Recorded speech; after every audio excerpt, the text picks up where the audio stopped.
Bonjour et bienvenue sur ma chaîne Cuisine de Fadila. Je vous retrouve aujourd'hui avec une recette spéciale pour les personnes atteintes de maladies cœliaques, pour des personnes intolérantes au gluten ou pour des personnes qui font un régime sans gluten. Donc ce sont des petits fours sans gluten, vraiment délicieux, faciles à réaliser.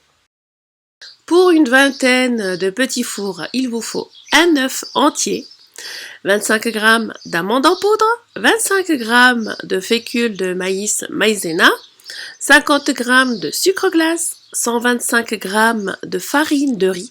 Vous pouvez augmenter jusqu'à 150 g, cela dépendra vraiment de l'absorption. Il faudra également 75 g de beurre à température ambiante, une pincée de sel, un quart de cuillère à café de levure chimique et une cuillère à café de vanille liquide. Dans un récipient, je vais verser le beurre, je vais rajouter le sucre glace et je vais crémer l'ensemble. Je vais rajouter l'œuf entier et je mélange de nouveau. Donc là, je vais me servir de mon fouet manuel pour le mélanger.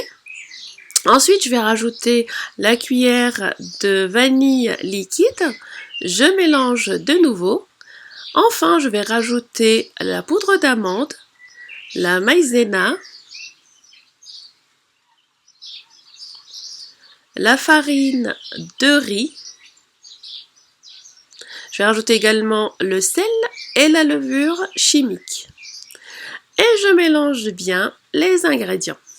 Donc vous mélangez et vous vérifiez la consistance, s'il faut rajouter un petit peu de farine de riz ou pas. Il faudra quand même qu'elle reste un petit peu souple pour qu'on puisse la pocher facilement.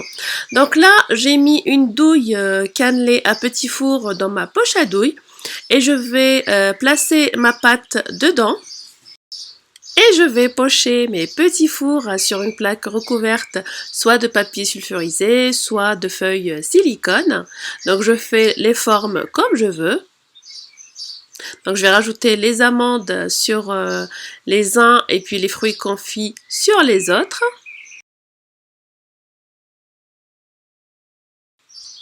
Je réalise d'autres formes de petits fours. Et enfin, je vais enfourner dans un four préchauffé à 180 degrés entre 20 et 25 minutes. Il faudra que les petits fours prennent une belle couleur dorée comme ce que vous voyez sur la vidéo. Et enfin, vous pouvez décorer cette forme avec du chocolat noir.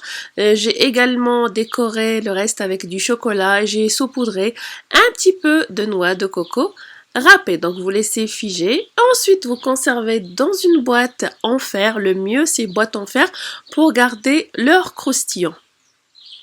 J'espère que la recette vous a plu, merci de l'avoir regardée. N'hésitez pas à la partager, à la liker, n'hésitez pas à activer la cloche pour recevoir les notifications dès la publication de nouvelles recettes. Suivez-moi sur mon blog, page fan Facebook, les réseaux sociaux.